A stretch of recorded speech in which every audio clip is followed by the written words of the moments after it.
Shikues nderuar, ju përshëndesim, rikthyer sërish në TikTok, ku do ndalemi ditën e sotme tek disa zhvillime të rëndësishme. Do ta nisim me skandalin e Epstein, që po rikthehet si një fantazëm politike që nuk largohet nga Washingtoni. Një dëshmi e deklasifikuar e FBI-t hedh dyshime të forta mbi deklaratat e presidentit amerikan, sa ai nuk dinte asgjë, ndërsa dokumentet e publikuara po trazojnë tashmë jo vetëm shtëpinë e Bardh, por edhe qarqe ndërkombëtare politike dhe financiare. Dhe për diskutuar ditën e sotme mbi këto zhvillime të tjera, kam të ftuar Ruel Domi. Ruel, përshëndes. Faleminderit për ftesën, Kënaqësi. Ruel, fillimisht të nisim me dosjen që unë sapo përmenda. Si e ke parë të gjithë të zhvillim të këtij skandali që ka ndodhur? Po, është një zhvillim që pritej, sepse prej kohësh në fakt ka pasur presion nga votuesit në Shtetet Bashkuara të Amerikës, nga popullata atje që Kongresi Amerikan dhe Departamenti i Drejtësisë të dorëzojnë dosjet e Epsteinit dhe të deklasifikojnë ato për të bërë të ditura për të gjithë publikun. Sigurisht që ky deklasifikim nuk ka qenë i plot, sepse siç edhe ne e dimë, janë diku për 2 milion faqe, që është 50% e gjithë dosjeve, dhe ka dhe shumë emra të redaktuar, dhe madje unë dje dhe pardje në fakt po ndiqja disa seanca të Kongresit Amerikan, dhe një prej gjërave për cilat flitej kishte të bënte me faktin që në këto dosje emrat e viktimave në një farë mënyrë janë nxjerrë në pa, ndërkohë që emrat e abuzuesve janë fshehur, në fakt nuk jetë e kundërta normalisht. Sidoqoftë, është një skandal i proporcioneve të mëdha që ka shkaktuar një tërmet politik në Shtetet Bashkuara të Amerikës. Emri Jeffrey Epstein në fakt nuk është i panjohur, është mjaft i njohur, dhe ideja e ishullit të Epsteinit ku kishte një farë mënyre pedofili apo kishte degenerim të llojeve të caktuara të dyshme që përfshinte zyrtar të lartë të jo vetëm Shtetet Bashkuara të Amerikës, por dhe të elitave botërore, dije i prej kohësh, por tani më ka emaile konkrete, të cilat ne na japin më shumë detaje. Nga ana tjetër, është patjetër një zhvillim i ri për Shqipërinë, sepse shqiptarët së fundmi në fakt kanë marrë vesh me përjashtime të vogla kush ka qenë Jeffrey Epstein, edhe sigurisht që edhe këtu ka shkaktuar një lloj amullie të madhe që nuk ka pse, por është çështje që mund ta diskutojmë. E qartë. Ruel, nga ana tjetër, nëse vërtet të gjithë e dinin, si mund të qëndrojë pretendimi se presidenti nuk kishte asnjë informacion për të gjithë aktivitetin kriminal të Epstein? Shiko, ky është pretendimi i shtëpisë së Bardh, edhe ndoshta ka dhe pak vend për t'u thënë, sepse aktiviteti kriminal normalisht provohet nga prokuroria me akuza dhe pastaj vendoset nga gjykata, pra nuk mundot një president apo dhe elita botërore të dinë aktivitetin kriminal të Jeffrey Epsteinit dhe çfarë Jeffrey Epstein bënte. Ajo çfarë ata mund të dinë është ndërveprimi që ata kanë pasur me Jeffrey Epstein. Ne dimë mirë që Jeffrey Epstein ka ndërvepruar me figura të njohura, duke përfshirë dhe presidentin Trump, duke përfshirë ish presidentin Bill Clinton, duke përfshirë ish kryeministin izraelit Ehud Barak, duke përfshirë ish presidentin e Universitetit Harvardit Larry Summers, që ka qenë sekretari të saj në kohën e Bill Clintonit, duke përfshirë Bill Gates, domethënë një sër figurash, Noam Chomsky etj. Pra, ai ka ndërvepruar me ta në festa të ndryshme, si miq me ta, por nuk mendoj që duhet të jetë presidenti ai që shprehet për a ka bërë krime Jeffrey Epstein apo nuk ka bërë krime Jeffrey Epstein. Patjetër që ajo që unë do doja të ftoja është që të ftoja njerëzit që të mos humbasin një farë mënyrë besimin tek institucionet. Në Shqipëri nuk ka institucione, por Shtetet Bashkuara ka institucione, dhe patjetër që janë ato që po e bëjnë me ndeon hetimin dhe po kërkojnë të nxjerrë drejtë për tjetër, dhe hapi i parë drejt kësaj është dalja e dosjeve. Ishte një gjë që nuk pritej. E qartë. Por nga ana tjetër, Ruel, mendon se jemi përballë një rreziku thjesht politik që ndoshta do të kalojë me kohën, apo kemi një rrezik real që mund të prodhojë ndoshta edhe pasojë ligjore më vonë? Nuk mendoj që do ketë pasojë ligjore, sepse përmendja e emrit të çdo kujt në një dosje nuk është nuk tregon asgjë, pra nuk tregon asgjë për veprimtarinë tënde, nuk është indicie për ndonjë aktivitet kriminal. Thonja fare, një pjesë e mirë të emrave që përmenden në email mund të përmenden edhe kod. Për shembull, dikush mund të marrë emrin tim dhe ta shkruajë kod në një email. Ose do thotë që unë jam i përfshirë me ato se jam i afiliuar me atë person. Pra, ne nuk e dimë për pse ka shkruar Jeffrey Epstein këto emaile, për çfarë arsye etj. Dhe mos harrojmë që këtu ka një dimension të madh politik dhe inteligjencë, sepse ne e dimë mirë që Jeffrey Epstein ka qenë një ushtar i Mossadit. ka punuar për shërbimin sekret izraelite. Dhe ta mohon këtë, domethënë është ndoshta është e drejta e çdo kujt, por ka shumë prova që tregojnë që Jeffrey Epstein u bë një miliarder në një mënyrë shumë të çuditshme dhe në një farë mënyrë ka materiale komprometuese për shumë njerëz dhe në një prej merreve flitet se si kunati i Jeffrey Epsteinit, Robert Maxwell, një Çekoslovak britanik me origjinë hebree, është kunati, pra është babai i të dashurës së Jeffrey Epstein, Ghislaine Maxwell. Sipas Jeffreyt në emaile, merrte informacione nga Reagani, nga Thatcheri, nga kancelarit perëndimore, sepse ishte mik dhe Maxwell me këta, dhe i çonte në Tel Aviv, dhe ja jepte atyre këtë informacion. Tani, kuptohet, spionimi në përgjithësi bëhet dhe me salatëse. Pra, ti ke edhe spion belg në Shtetet Bashkuara të Amerikës, ke edhe spion gjerman në Shtetet Bashkuara të Amerikës, ke edhe spion izraelit, siç ke edhe të kundërtën. Pra, nuk është ndonjë gjë e re kjo, por ka indicie të forta që Jeffrey Epstein punonte krah për krah me izraelitët. E qartë. Por nga ana tjetër, fakti që dosjet përfshin lidhje me figura të njohura, pra nga biznesi, politika dhe akademia ndërkombëtare, e kthen këtë çështje ndoshta në një skandal nëpër masa globale, ku çdo emër i përmendur mund të prodhojë ndoshta edhe valë tronditëse, por sigurisht në të gjithë opinionin publik. Ruel, sa i thellë është rrjeti i këtyre marrëdhënieve që del nga dokumente dhe nga ana tjetër mund të kemi zbulime të reja që ndoshta do të trondisin establishmentin? A mund të ketë zbulime të reja, unë nuk mendoj, sepse kjo është në një farë mënyrë maksimumi që klasa aktuale politike në Shtetet e Bashkuara mund të bëjë, nuk ka konsensus për të nxjerrë të plota dosje dhe s'ka përpas ndonjëherë. Kjo dhe ndoshta për arsyeën e vetë që aty mund të ketë emra që trondisin establishmentin politik, por për vetë nga fakti që ato emra nuk do dalin, nuk ka përpas tronditje të establishmentit politik. Nga ana tjetër, të mos harrojmë që në ndryshim nga diktaturat, për shembull, vende diktatoriale që janë në linjën e mesme apo edhe në vende të tjera, ku goditja e liderit hedh poshtë gjithë sistemin, goditja e liderit të Shtetit Bashkuar të Amerikës nuk e hedh poshtë gjithë sistemin. Pra, për shembull, i vetmi president që ka dhënë dorëheqjen nga posti në historinë amerikane është Richard Nixon, pas skandalit të Watergate. Kemi pas tentativa për të impeach, pra për të hequr nga detyra nëpërmjet votimit presidentin Clinton, pas skandalit të Monica Lewinskyt. Kemi pas dy tentativa në fakt në mandatin e parë të presidentit Trump për të hequr Trumpin duke përdorur Kongresin, por sistemi ka ngel i fortë. Dhe unë mendoj që edhe sikur të ketë, ja supozojmë që ka emra që dalin, ka një skandal dhe më të madh. Institucionet amerikane, sistemi amerikan ngjelet i fuqishëm. Nuk do të ketë tronditje të sistemit, thjesht do të ketë eliminim të disa figurave politike dhe dalje në skenë të disa të tjerë. Mirë, kalojmë tek një tjetër çështje, shpërndarja nga presidenti amerikan në rrjetet sociale për dislokimin e një aeroplanbajtësi të dytë në linjën e mesme nuk është thjesht tashmë një veprim mediatik, por është një sinjal strategjik. Mendon Ruel se po përgatitet tashmë SBA-ja ndoshta për një fushatë ajrore intensive kundër objektivave strategjike iraniane? Unë mendoj që afrimi i aeroplanbajtësve është presion ndaj regjimit të Teheranit. Nuk mendoj që plani A është sulmet e mëtejshme ajrore ndaj Iranit.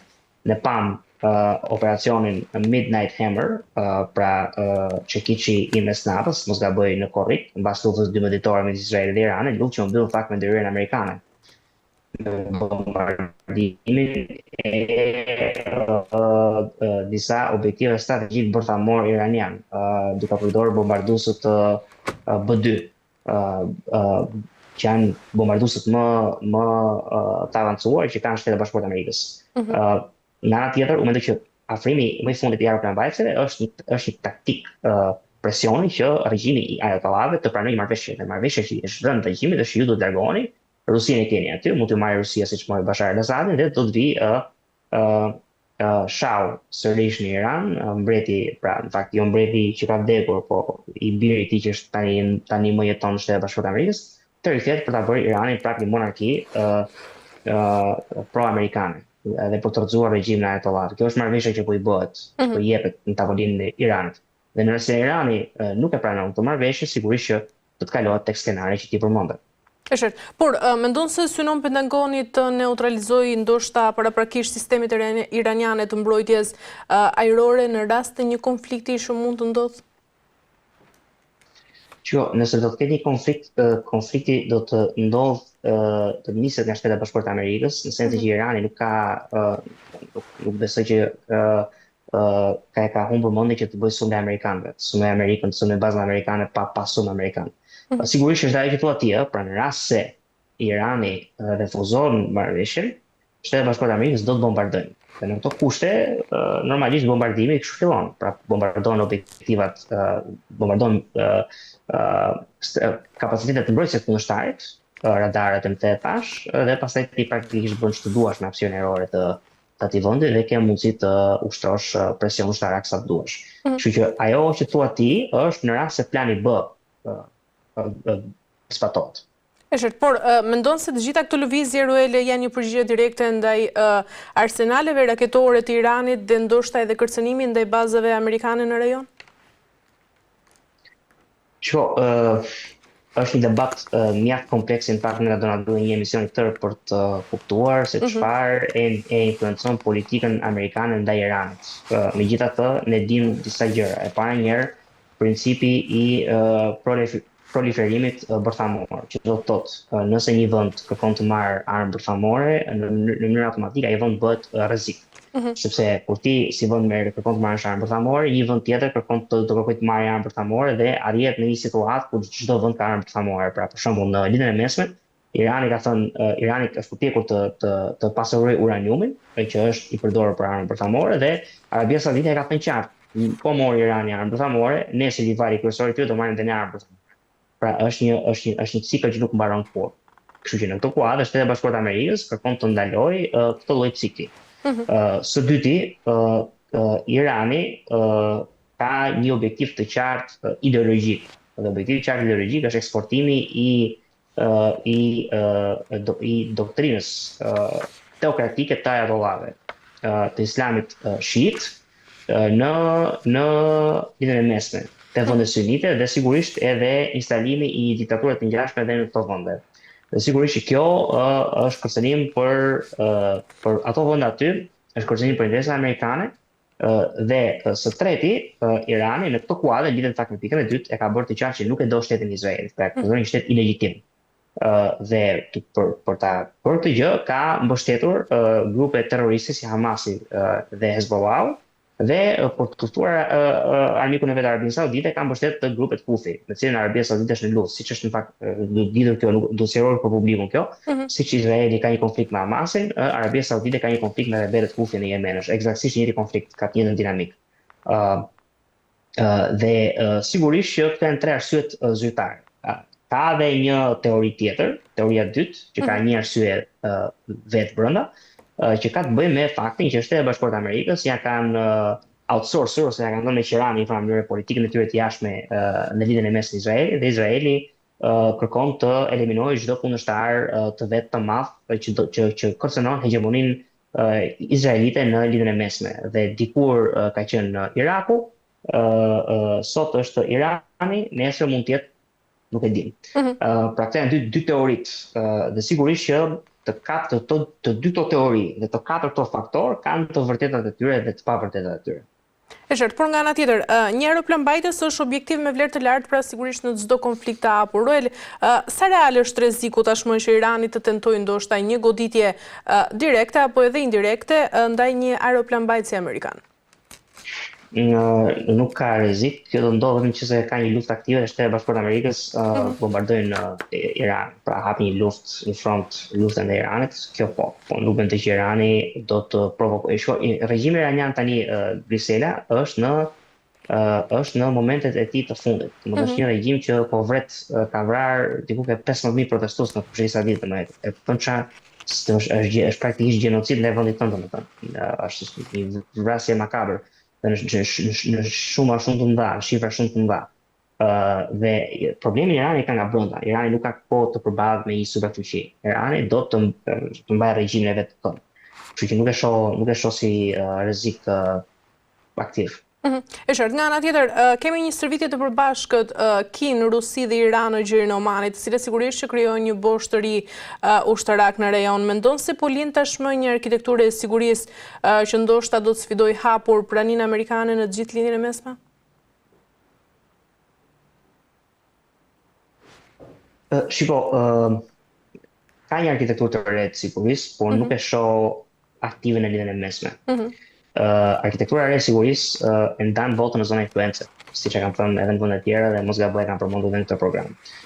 Dhe zonat influencës janë të ndarë qartësisht. Shtetet Bashkuara të Amerikës do të kenë kontroll mbi hemisferin perëndimor, do të ruajnë ndikimin e tyre mbi Evropën perëndimore, do të kenë kontroll lidhjen e mesme në përmjet Izraelit, por edhe mbretërive të gjirit me krye Arabi Saudite. Ndërkohë që Rusia do të ruaj kontrollin mbi Evropën lindore, do të fitojë në Ukrainë, do të ruajë të bazat e vetë në Afrikë.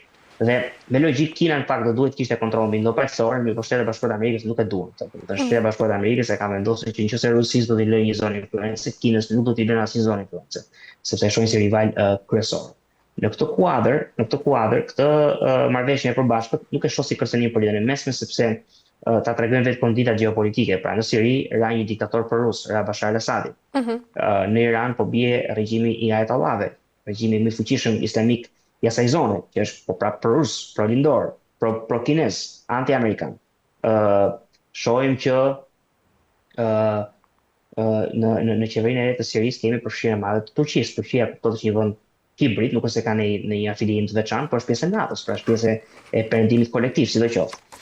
Pra, domethënë, linja mesme nuk ka luftë të ftohtë në linjën mesme. Linja mesme do të ngjelet në diktatin amerikan, kjo është mendon shumë e qartë, por arkitektura e sigurisë patjetër që përfshin edhe zonat e influencës në gjithë botën, përfshin edhe bllokun BRICS, Brazili, Rusia, India, Kina dhe Afrika e Jugut, që po kërkon të zgjerohet, që kërkon një marrëveshje të mbrojtjes kolektive, kërkon të zëvendësojë dollarin si monedha rezervë e botës etj. Pra, po bluhet një arkitekturë e sigurie në mos ka nisur, por nuk mendoj që shihet në lidhjen e mesme.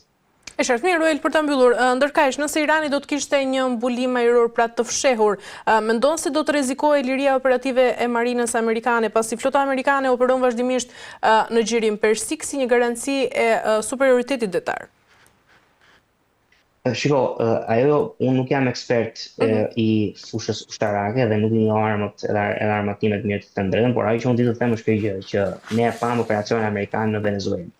Dhe një prej detajeve më interesante biseda kishte të bënte me faktin që rojet për një moment të caktuar, rojet e Maduros filluan të villnin gjatë nga hundët dhe nga veshët. Sepse amerikanët kishin ndezur një armë gjigante sonike që bënte aq shumë zhurmë sa që njerëzve u vinte për të vjedhur, vinin fikët, domethënë pra të tregon supremacinë teknologjike amerikane. Dhe në momentin kur këta kanë këtë supremaci teknologjike të garantojnë që çfarë do lloj mbrojtje që të ketë Irani, çfarë do lloj teknologjie të avancuara për fshehur që të ketë Irani, Amerika ka një kundër teknologji dhe më të avancuar, kështu që nuk do shqetësohesh për këtë pjesë. E qartë, mirë, Roel, kemi arritur në fund, të falenderoj për gjitha informacionet. Ishte kënaqësi. Kënaqësi për mua, faleminderit. Faleminderit shumë. Mirë, të nderuar televizionistë, kemi arritur në fund të kësaj pjese të parë, do ndalemi më pas në pjesën e dytë për të ndalur tek gjeopolitika sërish dhe më pas tek Kosova dhe Serbia.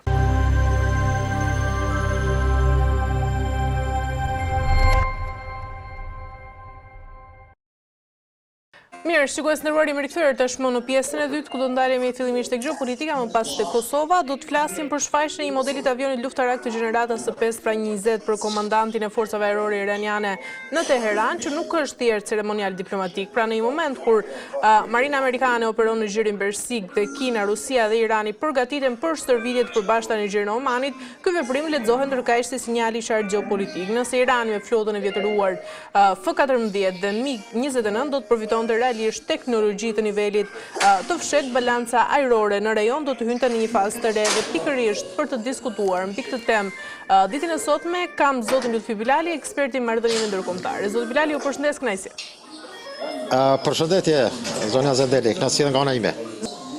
Zoti Bilali, Izraeli ndërkaq që konsideron Iranin si kërcënimin kryesor ekzistencial në rajon, nëse shpërthen një konflikt, mendoni se do të jetë ky një rezultat i përplasjes pra SBA Iran apo ndoshta i kalkulimeve strategjike të Izraelit? Po, është një situata ne rreth asaj që po ndodh në lidhjet e mesme, kryesisht me atë që ka të bëjë me kërcënimin për sulm ndaj Iranit. Besoj që kemi një situatë, një dualiteti mes negociatave dhe kërcënimeve. Besoj që edhe vizita e Netanyahu ka pas ndoshta shumë paka shumë një mister, nuk dihet a ka qenë një lloj presioni ndaj presidentit Trump për të goditur Iranin, apo ka qenë, mund të them, një koordinim i cili ndoshta mund të jap prap hapësirë negociatave. Irani ka filluar të përgatitet dhe të jetë në një situatë ku kinezët janë shumë aktiv, sidomos me C-20-shin, i cili ka informacione të cilat thonë që armata e Kinës ka dërguar një avion jashtëzakonisht luftarak të klasës gjeneratës 5, C-20, i cili është publikuar në një lloj ceremonie ku është dorëzuar forcat armatuse të Republikës Iraniane. Dhe mendoj që kjo tregon që amerikanët në këtë rast do kenë, mund të them, një ndeshje indirekte me Kinën, me teknologjinë kineze, por kinezët besoj do janë të kujdesshëm çka do dërgojnë, nga se mendoj që është një çështje e cila mund të jetë limituar, por në një farë mënyrë në aspektin, mund të them, geostrategjik, Irani është shumë i rëndësishëm për Kinën, paqë edhe sa për Rusinë, por në këtë rast për Kinën është jashtëzakonisht jetike për shkak të burimeve me të cilat furnizohet nga Irani, sidomos me naftën dhe gazin. Diku 80% Kina furnizohet përmes ngushticës së Hormuzit, dhe kjo tregon që kinezët janë shumë të interesuar që regjimi në Iran të qëndrojë dhe në rast lufte mundësisht sa më shumë të shkaktoj dëme forcave amerikane. Është një situatë që do thotë inovacioni dhe teknologjia kineze me duket që është jashtëzakonisht aktive në Iran. Mendoj që edhe më herët përflitet që edhe për sistemin Haku 9B, sistemin kundërajror, ka dërguar në Iran. Mund të jetë së bashku me atë sistemin Bielorus, i cili mund të jetë shumë efektiv së bashku me bavorën 373 të prodhimit iranian. Mirë po, sot a ketë fuqinë që ta paralizoj F-35, që është pikpyetje e madhe, thëmë drejtën. Dhe kjo tregon që kemi hyrë në një situatë kur jemi mes negociatave, edhe një rundi që parashihet. Mirë po, problemet janë në 4 pikat të cilat kërkojnë sidomos izraelitët, që të përfshihen, sidomos programi i zhvillimit të raketave balistike, për të cilën Izraeli me këmbgulje kërkon që të futet si pikë. Iranianët e kundërshtojnë në mënyrë të prerë dhe kategorike, mund të flitet vetëm për programin bërthamor dhe asgjë më tepër. Por ndërkaq, zoti Bilali, mendon se do të ndryshonte ky avion për realisht ekuilibrin ajror përballë forcave amerikane dhe izraelite në rajon? Është vështirë të thuhet. Raport F-22 është jashtëzakonisht gjigant amerikan, një avion i cili në një farë mënyrë, sidomos mund të them, janë gjeneratës së 5, po ashtu F-35, por mendoj që lufta kryesisht do zhvillohet. Irani deri diku edhe Izraeli kanë të zhvilluar sistemin, mund të them, atë konceptin strategjik, ofenziv, por në mbrojtje disi mund të ketë pengesa të mëdha Irani, edhe pse ka qenë interesuar që mund të them që nga lufta qershore të vitit të kaluar, luftës 12 ditore, të forcohet përmes teknologjisë ruse dhe kineze. Por kësaj radhe mendoj që më tepër teknologjia kineze do jetë ajo që do tregon forcën e vet dhe kapacitetet e veta deri me tani për këta 8 muaj sa ka arritur ta furnizoj Iranin. Më duket më herët që ka pas edhe C-10 Joçi, i cili ka qenë, më duket, një paketë e gjerë e furnizimit të kinezëve, dhe pse ka qenë gjenerat më e vjetër. Por mendoj që a do arrin. Shef, kemi një situatë kur Abraham Lincoln me tërë kapacitetet e tyre, që është një gjigant, thëmë drejtën, 105.000 tonësh është pesha e saj, dhe mos të harrojmë 2.5 milion ka shpenzime ditore. Është në operativ, aktiv apo pasiv.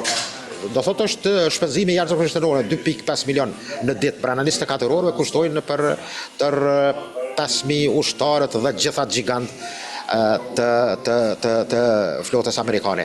Ka përforcime, Trump ka treguar që ka në rrugë të sipër mund të jetë edhe ndonjë aeroplan mbajtëse tjetër, duket që ka edhe në ndecën afër tetit arabik apo në pjesën oqeanit Indian. Kuptohet Amerikan kanë 19 ndecë të klasit Ohio, të cilat janë të furnizuar edhe me koka bërthamore. Triadentin, i cili për çdo rast po nuk e mendoj që do kemi një luftë të tillë të armeve strategjike. Kryesisht amerikanët goditjen dëshirojnë ta bëjnë në infrastrukturën e Gardës Revolucionare Islamike.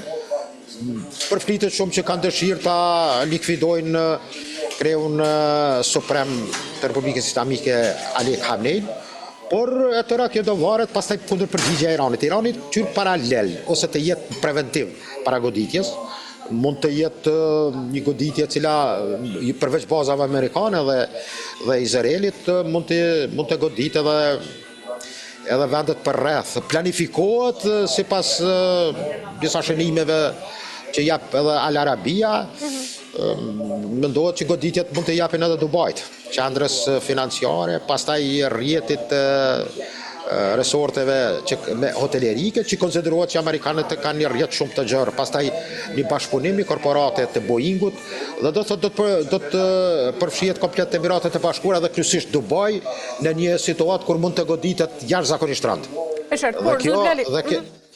Kjo besoj që do jetë ajo që mund ta sjellë situatën e lindjet e mesme në një katrahur të vërtetë. Nga ana tjetër, zoti Bilali, mendoni se po e mbron tashmë Pekini Teheranin pra si një stet strategjik për të frenuar SBA në të dyja frontet, pra në frontin ekonomik dhe atë ushtarak, pasi Irani është pjesë e BRICS, si një hall kyçe në korridoret energjetike, por edhe tregtare të Kinës. Para, Kina ka interesat e burimeve të energjisë, është varet, edhe pse ka bën një kontratë me palën me Federatën Ruse rreth Power of Sibir për furnizim me gazin rus, por kjo do kërkon kohë, dhe kështu që Irani mbetet edhe vetëm një alternativë, mund të them, edhe në aspektin gjeografik vi më afërt, por edhe në linjen, mund të them, ajrore. Por kjo është jetike për dy arsye. Dëshiron që ta dobësoj në lindjet e mesme, apo mundësisht ta dëboj Amerikën, kjo është strategjia kineze, dhe dyta dëshiron që Irani si një antar e BRICS-it, që është jashtëzakonisht e rëndësishëm për Kinën, dëshiron që të tregon, mund të them, solidaritetin me antarët e këtij grupimi të vendeve. Dhe mendoj që në këtë drejtim aspekti kryesor është që kinezët dëshirojnë që amerikanëve t'ju shkaktojnë sa më tepër probleme, sepse nuk është rasti me Venezuelën. Venezuela në rast tipik është krahasim që nuk bëhet doti, nga se Irani është një vend i cili ka zhvillim jashtëzakonisht të madh, sidomos në inovacione dhe teknologji, sa i përket sidomos programit të raketave ballistike. Dhe kjo ka treguar në këtë rast që kinezët janë të interesuar që ta ndërpresin rrugën amerikane për të depërtuar më tepër në lindje të Azisë, dhe është kurciale dhe jashtëzakonisht e rëndësishme që Irani të jetë, mund të them, bedemi në një farë mënyrë kinez, dhe për ata dhe kom paraqitur atë dilemen apo ndeshën në thojza Amerika me Kinën apo me Iranin. Dhe besoj po kjo varet shumë nga vullneti, nga interesat dhe çështja se si planifikon Izraeli, sepse Izraeli është në një farë mënyrë ajo që mund të them nuk don rivalitet, do të jetë fuqie vetëm në lindjet e mesme dhe më gjerë, dhe mund të shkaktojnë edhe ata me probleme, por kinezët janë të interesuar së bashku me rusët që sa më shumë të shkaktojnë kokëdhëmbje amerikanëve në lindjet e mesme. E qartë, mirë, zoti Bilali, për të kaluar pak te Kosova dhe Serbia, pas më shumë se një vit i bllokimi institucional dhe përplasje të forta me ndërkombëtarët, deklarata e Kaja Kallas vjen si një sinjal i ri politik tashmë nga Brukseli, por historia ka treguar se mesazhet diplomatike shpesh janë më të kujdesshme se sa realiteti politik në prapasken. Ku bëhej fjalë në deklaratën e Kallas si një paralajmërim se mund të kishte së shpejti një takim mes kryeministrit Kosovës Albin Kurti dhe presidentit serb Aleksandar Vučić. Si e shihni, zot Bilali, mendoni se kjo është një ktesë reale në raportet BE-Kosovë apo thjesht një formulim diplomatik për të ruajtur ndoshta edhe atë stabilitetin në rajon? Po Marta Kos e ka qenë e para, komisariera për zgjerim, që i ka të dërguar një orem Kurtit për formimin e qeverisë dhe dëshiroj që reformat rreth procesit të integrimeve brenda në Kosovë të vazhdojnë. Por të nesërmen ka qenë edhe urimi Kaja Kallasit, komisionere për politikë e jashtëm të sigurisë, zonës presidente e Komisionit Evropian, e cila në një farë mënyrë përpos urimit nuk kalon të shkoj huçi pa përmendur çështjen e dialogut. Dhe mendoj që kemi hyrë në një fazë të tillë ku mendoj që nga syri pranverës dikon do kemi një takim të një niveli të lartë politik mes Kurtit dhe Vučićit. Edhe pse Serbia ka problematika të brendshme dhe mendoj që në këtë vit do ketë edhe zgjedhje, mund të kemi pra prolongime dhe mund të them shtyre të dialogimit. Besoj që evropianët janë të interesuar, ose Bashkimi Evropian në këtë rast është interesuar që të ketë një sukses, ta them kështu, në politikën e jashtme, ose në atë që njihet si diplomacie e Unionit Evropian, por mendoj që do jetë vështirë, meqense kemi një presion edhe nga përfaqësuesit e vendeve të Kuitit këtu në Prishtinë, ku kërkohet dhe kur flitet për dialogun zonja Zendeli në Kosovë, çdo herë mendohet që ata point kryesore kanë asociacionin çdo ndërkombëtar, dhe mendoj që në këtë drejtim do kemi problematika, sepse në pikë të randit të ditës do jenë dhe kërkohet, sidomos nga përfaqësuesi ndërmjetësuesi Sorensen, që të flitet për shëndetësinë dhe arsimin që kanë të bëjë me komunitetin serb në Kosovë, dhe besoj që ajo deklarata e Bislimit që mbrana 5-6 javë do jetë një fazë kur do gjinet një zgjidhje për këto dy pika për komunitetin serb. Dhe besoj që dërgimi i saj, nështrimi i saj i këtyre temave në Bruxelles nuk është ndoshta edhe shenjë që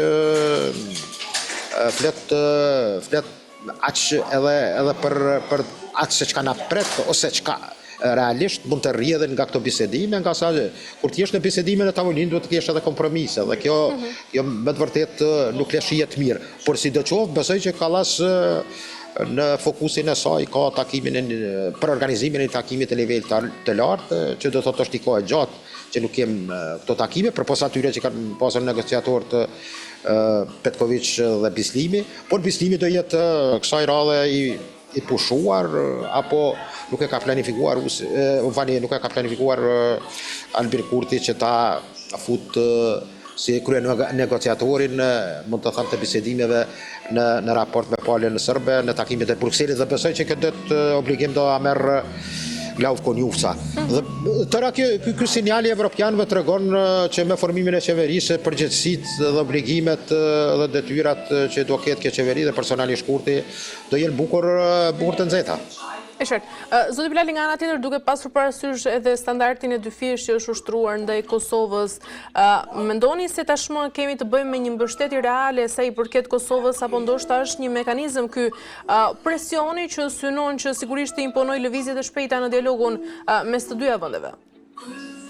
Jo, Evropa, Bashkimi Evropian para një situatë ku e ka një luftë në Evropë, një vend i cili ende po hym në vitin me 24, do thot kanë mbetur edhe një 8 ditë apo 10, dhe ende do thot nuk kemi shenja të arritjes së një paqe ose një marrëveshje paqësore në Ukrainë.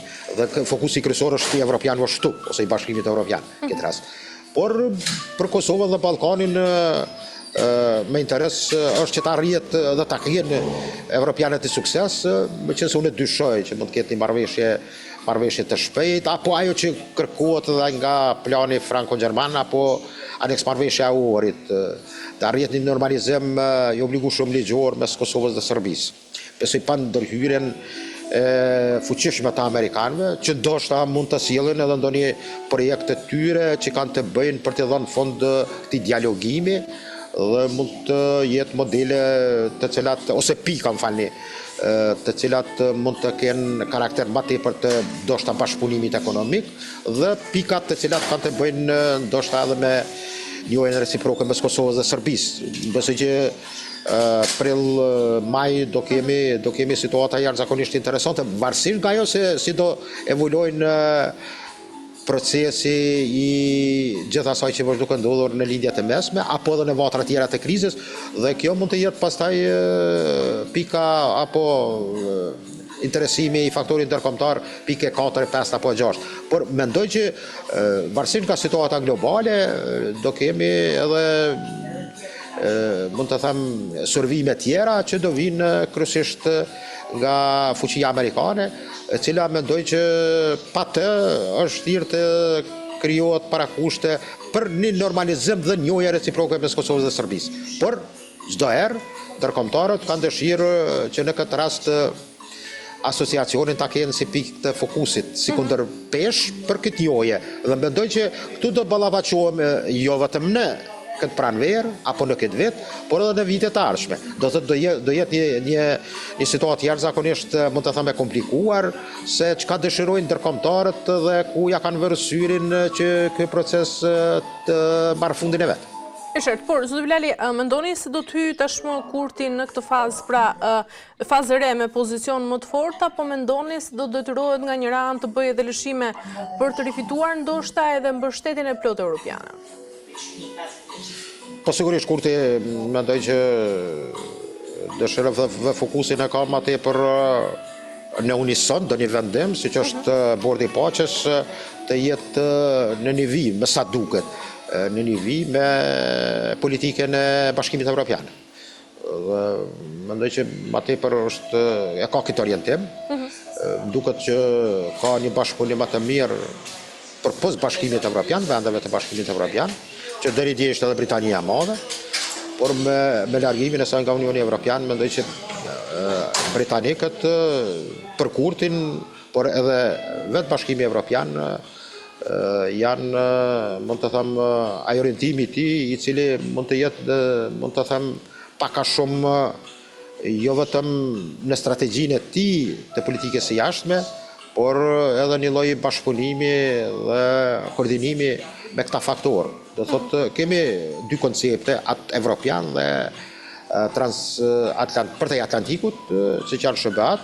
Mirë po, fundit Kurti besoj që kësaj radhe në mandatin e tij të 4, që ka marrë para 2 dite dhe është votuar, do ketë synim që në raport me amerikanët të jetë sa më i afërt.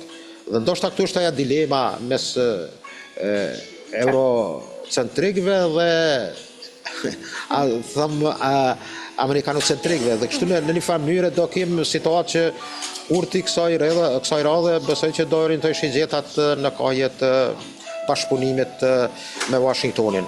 Do të tentoj që ta kthej, mund të them, imigjin e tij, apo mund të them edhe aq ka në opinion mund të përflitet që ka ftohje të marrëdhënie. Unë nuk e besoj këtë shumë, sepse amerikanët në politikën e tyre që të ndryshojnë bukur shpesh qëndrimet, ose orientimin, mund të them, se kush është në pushtet, a është i majta apo i djathtë, nuk është më rëndësi për ta, por dëshirojnë që pak a shumë të jetë, mund të them, ai që nuk prish pazaret apo atë në një farë mënyrë që ka kërkojnë amerikanët.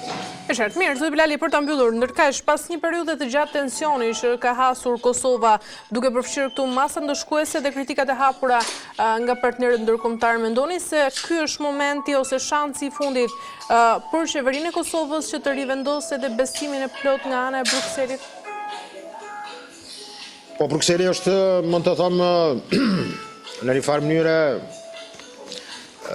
që mund ta denoj, ta penalizoj Kosovën, si që kanë qenë masat ndëshkuese, por mendoj që është me interes të Bashkimit Evropian dhe të Brukselit që Ballkani Perëndimor të jetë sa më afër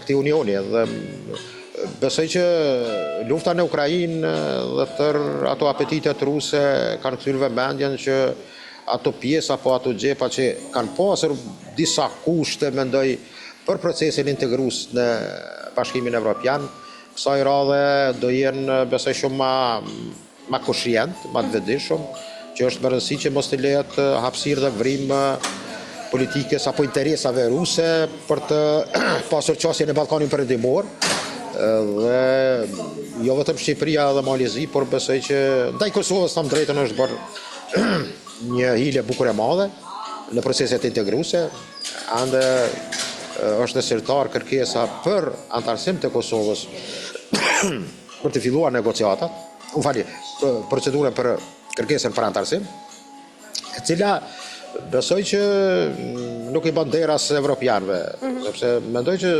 Kosova nuk dallon shumë nga vendet e tjera të rajonit, sa i përket disa parakushteve që kërkon Bashkimi Evropian.